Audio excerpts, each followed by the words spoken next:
One is London, as you know, its streetlights on wet pavement, late trains, the last commuters disappearing into stations. The other is London as the internet knows it, a battlefield of headlines, edits, recycled clips, and breaking alerts that arrive with the force of certainty.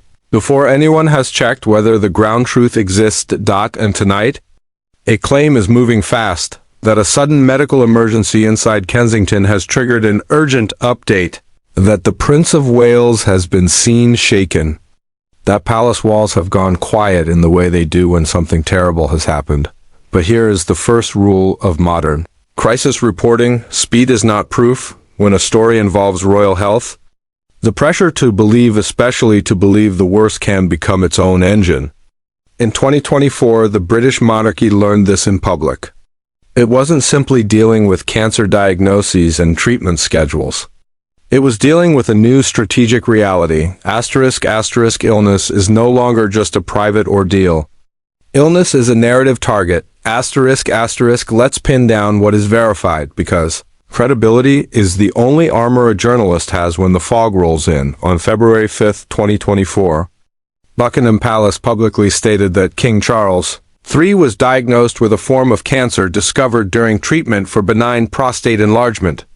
The palace said he began a schedule of regular treatments, would postpone public-facing duties, but would continue state business and official paperwork. On March 22, 2024, Catherine, Princess of Wales, released a recorded message disclosing that cancer had been found after abdominal surgery and that she was in the early stages of what she described as preventative chemotherapy, emphasizing that she and Prince William needed time to explain the situation to their children. And then the monarchy entered a phase it hadn't mastered before, managing recovery while the public tried to read every pixel of every image like an intelligence briefing. In March 2024, major photo agencies withdrew a Mother's Day image of Catherine and her children after concerns it had been manipulated. Catherine later acknowledged editing and apologized.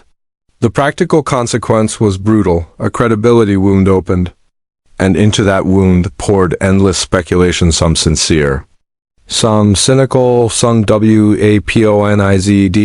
By September 2024, Catherine issued another update saying she had completed chemotherapy and would return to duties gradually, describing recovery as long and taken day by day.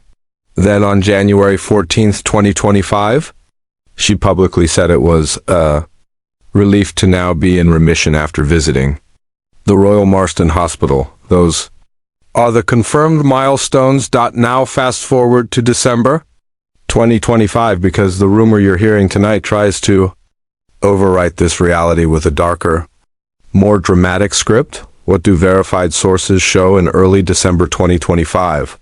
They show Catherine returning to public ceremonial life in a visible, documented way. Westminster Abbey's official announcement confirmed that the Princess of Wales hosted her 5th annual Together at Christmas Carol service on Friday, December 5, 2025 supported by the Royal Foundation. With a 1,600-strong congregation and broadcast plans for Christmas Eve, credible outlets covering the event also reported the princes attending with Prince William and their children George, Charlotte, and Louis inside Westminster Abbey that same evening. So, when a viral post insists that 10 days later, on December 15, 2025, there was a hidden palace briefing, rapid deterioration, and a private mini-hospital setup, here is what we can say with journalistic discipline. ***, no official palace statement confirms such a development. ***, no reputable outlet of record has verified an urgent emergency update of the kind described. ***, and the most recent verified public appearances point in the opposite direction. A high-profile, carefully planned public event hosted by Catherine earlier in the month. This does not mean the royal family can never face health scares again. It does not mean there are never private concerns behind closed doors. There often are in any family. It means that right now, The dramatic, late-night emergency bulletin narrative is operating in the space where modern disinformation thrives. Between the public's emotional investment and the absence of immediate official detail, because silence, in 2025, is not interpreted as privacy. It is interpreted as strategy, and every perceived strategy triggers counter-strategy from tabloids. From content nulls, from anonymous accounts chasing engagement, from actors who understand that destabilizing national symbols can be useful. This is what makes royal health uniquely vulnerable to manipulation. The monarchy is not simply famous. It is constitutional symbolism continuity made flesh. When you shake belief in that continuity, you don't only generate gossip. You generate anxiety. And anxiety is political fuel. You've seen this played before. In February 2024, the palace shared King Charles' diagnosis in part to reduce speculation. The palace said so, explicitly choosing disclosure to prevent rumor from filling the vacuum. And in December 2025, King Charles delivered another carefully calibrated health message, saying that thanks to early diagnosis and effective intervention, his schedule of cancer treatment could be reduced in the new year again. Controlled transparency designed to steady public perception without surrendering privacy. That is how institutions survive. Modern attention warfare, not by saying everything, but by saying enough consistently to keep credibility intact. So what are we really documenting tonight? Not the collapse of a princess, because that is not verified. We are documenting a larger, more consequential battlefield, the one where a single urgent alert can be manufactured, distributed, and believed by millions before any editor has time to ask the most basic question. Asterisk, asterisk, who confirms this?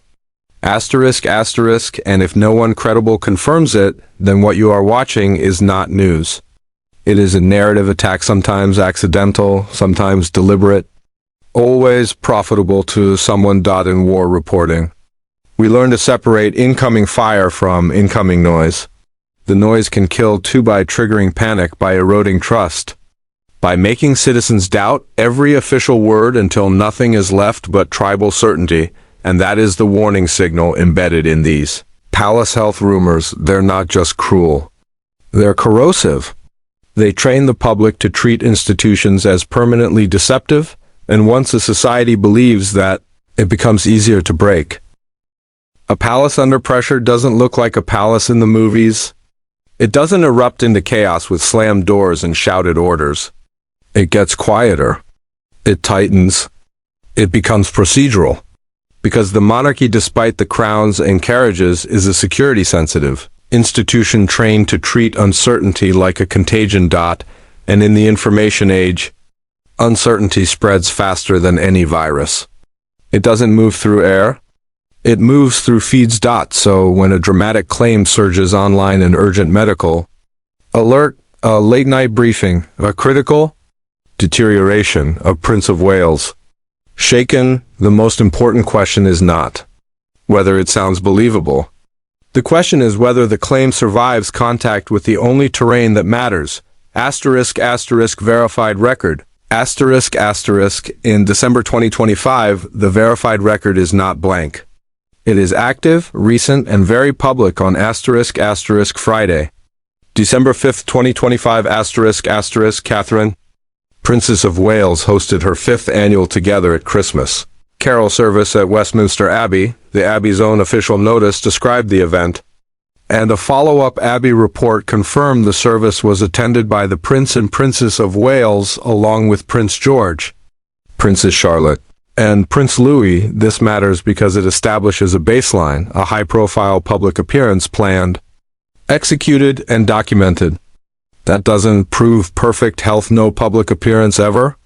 Does, but it directly contradicts the idea that the palace was already in a hidden collapse spiral with no public-facing capacity. The most recent verified medical framing for Catherine is also clear. She announced she had completed chemotherapy in September 2024 and described a long recovery path, day by day. Then, on January 14, 2025, she said it was a relief to be in remission after visiting the Royal Marston thanking staff and acknowledging the challenge of returning to normal life. So, why does the urgent palace alert narrative still catch fire?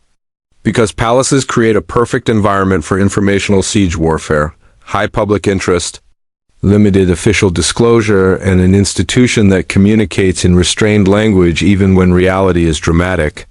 That gap between what people want to know and what the palace will confirm is where the algorithm goes to hunt. And what the algorithm hunts is not truth. It hunts engagement. Here is how this kind of story is often built. Piece by piece, without needing a single confirmed medical detail. It starts with a familiar, trick, official adjacent language. Palace sources, aides close to the family, a senior insider. The phrasing is designed to feel like proximity without the burden of accountability. The second ingredient is time pressure. Just 1 minute ago, breaking tonight, developing now. Urgency creates a psychological trap. If you don't share it, you feel like you're missing the moment. The third ingredient is emotional certainty. Not there are concerns, but preparing for the worst. That's not reporting. That's scripting. And once it's scripted, it can be mass-produced, packaged into clips with dramatic music, stitched over archival footage, re-uploaded across accounts that look independent but behave coordinated. A rumor becomes an ecosystem the monarchy has already experienced. How fragile this ecosystem can be when trust is strained. In March 2024, Kensington Palace released a Mother's Day family photograph. Major agencies, including the Associated Press, pulled it after concluding the image appeared manipulated, issuing what's known as a photo kill. The AP later explained that its standards require images to be accurate and prohibit altered or digitally manipulated photographs beyond minor adjustments. That episode did more than embarrass a communications team. It changed the public's posture. It taught audiences to treat official palace output like disputed material. And it taught online operators something else. If trust can be shaken with a photo, it can be shattered with a medical alert template. This is where the palace in 2025 begins operating less like a family residence and more like a command post under constant reconnaissance. Because modern scrutiny is persistent. It never sleeps. It monitors patterns, which engagements vanish, which appearances are substituted, whether motorcades move at odd hours, whether staff look tense in the background of a routine clip. Even when nothing dramatic is happening, the mere absence of data becomes data. In military terms, this is the vulnerability of radio silence. When you go quiet to avoid exposure, the quiet itself becomes a signal. The palace's countermeasure is controlled. Transparency measured releases that anchor reality without surrendering privacy. We saw that with King Charles. Buckingham Palace confirmed his cancer diagnosis in February 2024, stating it was discovered during treatment for benign prostate enlargement. That he began regular treatments, would postpone public-facing duties, and would continue state business and official paperwork. And on December 12, 2025, the king released a message supporting Stand Up to Cancer, saying he could share good news that his schedule of cancer treatment could be reduced in the New Year language, reinforced by official palace posting. That is not just a health update. It's a strategic communications method. Confirm what must be confirmed. Avoid what cannot be responsibly disclosed. And deny space for the most toxic speculation. But even that method has a cost, because the public, especially in emotionally invested stories, doesn't only seek facts. It seeks reassurance. And reassurance is an unstable commodity. The palace can give factual updates. It cannot give emotional certainty. It cannot guarantee outcomes. It cannot prevent people from fearing the worst. So the palace is forced to fight on two fronts at once. Front 1. The human front, protecting the person, protecting the children, maintaining some normal routine, so that the household doesn't become a hospital ward in the middle of childhood. Front 2.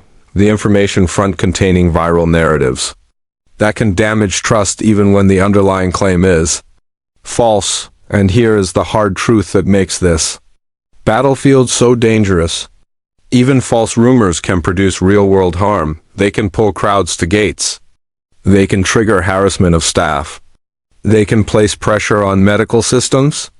They can create a climate where any future truthful announcement is met with cynicism because the public has been trained to distrust everything. That is how institutions erode now.